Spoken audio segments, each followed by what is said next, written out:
দেখো মানুষের মন না ক্ষণস্থায়ী, মানে এখন এটা ভালো লাগছে মানে সারা জীবন ভালো লাগবে এমনটাও নয়, আবার এখন এটা ভালো লাগছে না মানে সারা জীবন এটা ভালো লাগবে না এমনটাও নয়।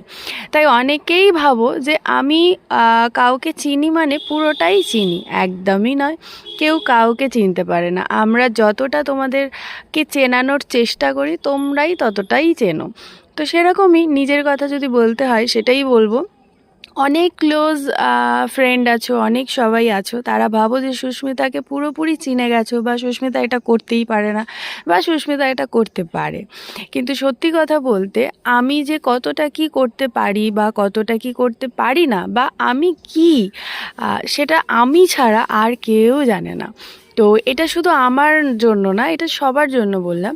তো সবাই নিজের একটা নিজের মতো, মানে সেটাকে চেনা না এক জীবনে সম্ভব না, আর চেনা